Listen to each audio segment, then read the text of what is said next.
Hi, this is Graham Jeacocke. I'm going to start from the end and then summarise what the Bible means to me, or what I think the Bible is saying to people. Now, the illustration I'm going to give is, let's say, the Olympics. We have an event. Now, one of my favourite events, I'm sure it's most people's event, is the 100 metres. Now, we always want the person to get number one spot, don't we? Who's going to get the number one spot? And you can guarantee that when the person does get the number one spot, people start following that person. They become fans.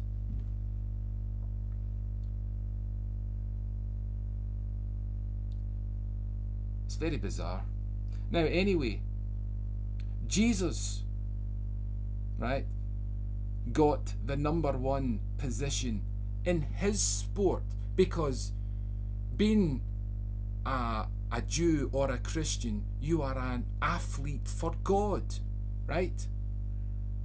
And you have rules, just like you have rules in the 100 meter sprint.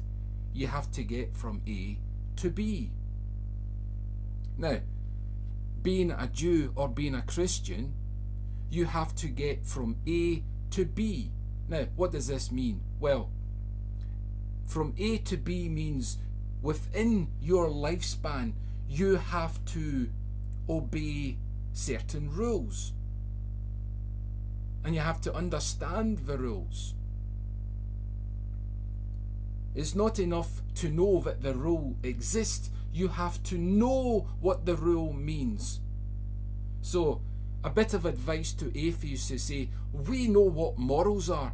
We don't need God to tell us what to do. I don't think you quite understand what's going on in a human's life. You see, temptation exists. Now,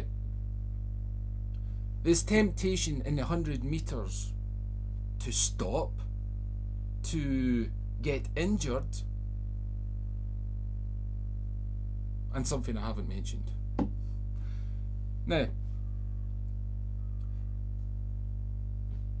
the purpose of the Son of Man, right? Of it.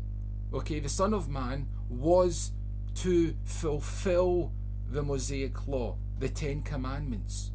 It was his race. He had to go through his life until his death and be faithful to the law. You see, the 100 meter sprint, a contestant has to be faithful until they complete the end of the event. And they have to be faithful outside the event, that they're not taking steroids. But that's a separate issue. Now, so let's give an example.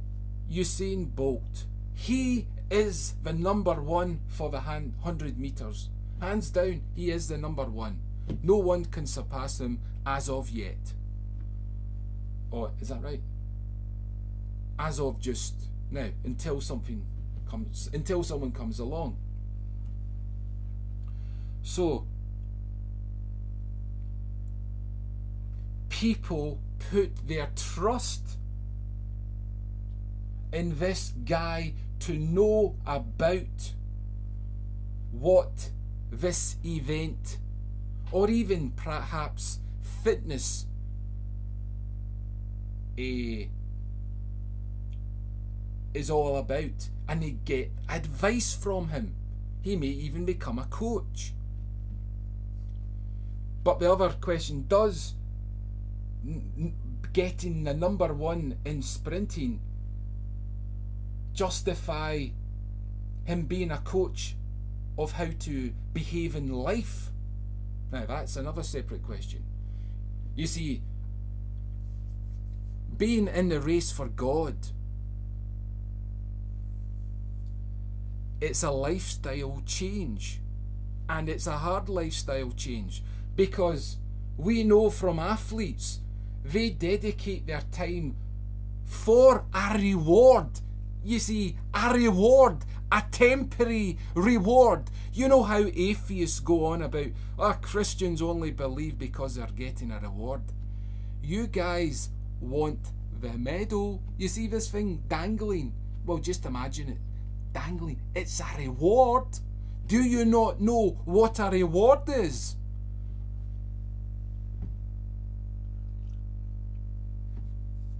Now, back to Jesus. Jesus, to his death, right? He had to die, because that is what everyone has to do. If you are married, you have to be faithful until a spouse dies. That person has to be faithful. Jesus wasn't sacrificing himself. He was being faithful to God until the end. Regardless of what the situation was. He had the love that none of us have. Now, how does all the Old Testament get to that point in having trust in God? I mean, trusting Jesus, who's God.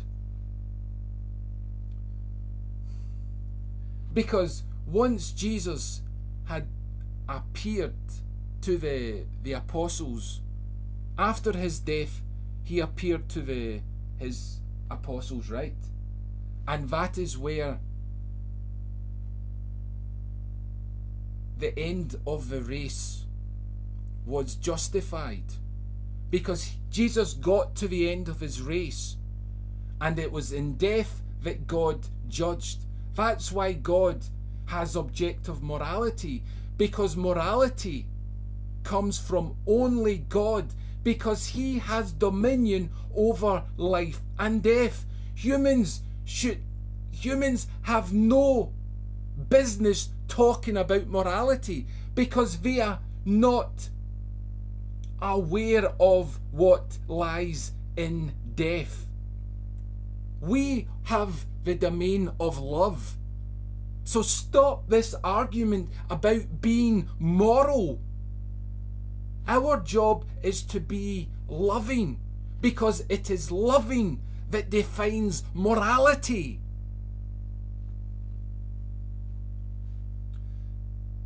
Now, so like fans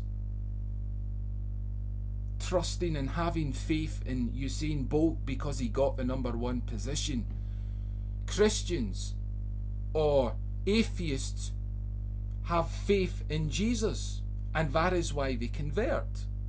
Or you can have Christians who confirm their faith by having faith in Jesus, that he accomplished what he did. Now, how did all this happen? Well, in the time of Noah, everyone was evil except Noah. But I'm not quite sure if his family were as righteous as Noah, or God was being loving and gave Noah his family, or God extended his hand to people who didn't deserve to be saved. Now anyway, and people are questioning, but children are dying in the flood. Yes, but if you look at the news, I caught a news article about 2 young boys, right, homosexuals, and one used a wrench and killed the other person. Now, that tells me that there is certainly justification to destroy people, not from me, but from God. Destroying. I look at the flood being justified by looking at the present events, that people are evil. Because look at Jamie Bulger's case. A kid threw a stone. So the atheists have no argument or foundation when they use, he's just a kid. Well, back to Noah. You see, God extended his love to Noah and the family. He didn't give up, because in love you don't give up. If you understood love, you do not give up on something. You don't force a person to love a person. You still love the person, but you let them come to you. It's called reconciliation. Now, God reconciled us, right, by saving Noah. Now,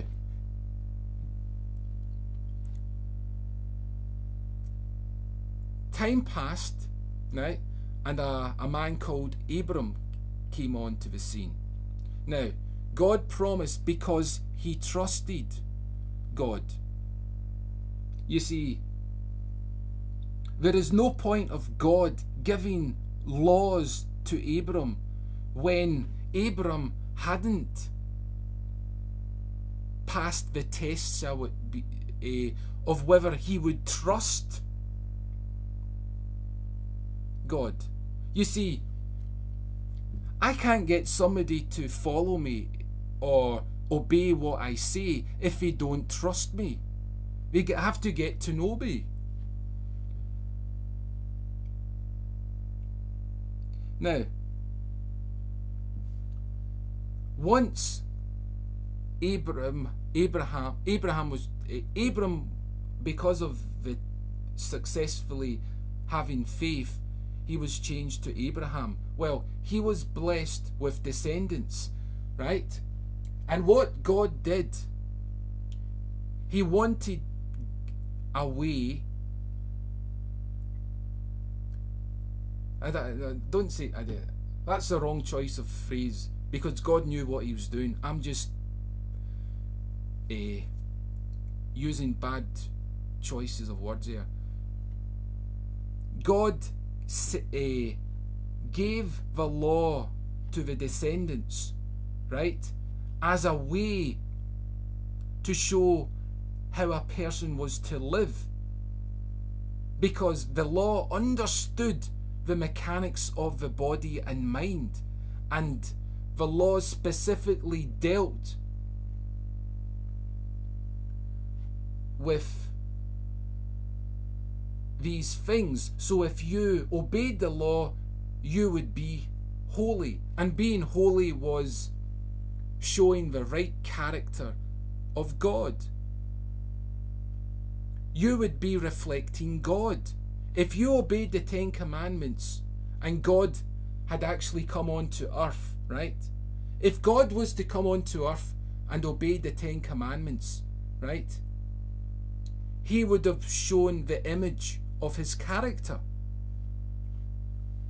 Now, so every Jew that was under the law, or is raised a Jew, or comes into the Jewish faith, has to obey the law.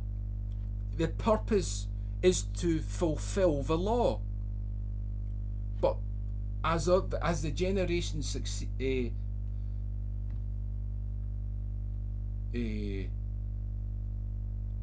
and with each subsequent generation, they failed at fulfilling the law. Then Jesus Christ was born, and he fulfilled the law, and he represents the true character of God. Now, the only way to explain how he did those things was by saying God was with Jesus.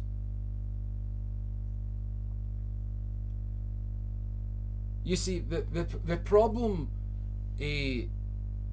with criticising Christianity, an atheist reads the text knowing who Jesus is. You can't do that. It's like reading it's like reading a crime story, and you know who the killer is. So you read it and saying, well, there's no much point listening to these two guys trying to find out who the killer is, because I know it. It's a waste of time.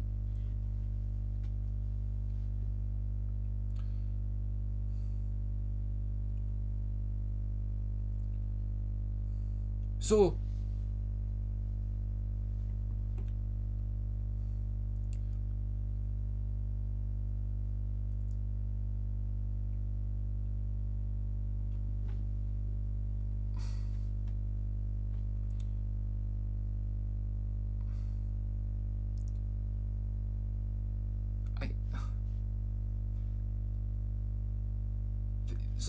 I think that's I stopped there for some reason, but I just don't think I've got anything else to add. So I'll just leave it there, because I've rattled on long enough, 16 minutes. Anyway, I'll leave it there. Sorry I rattled on. I hope some of it made sense. If not, let me know what I need to say to make sense. Bye.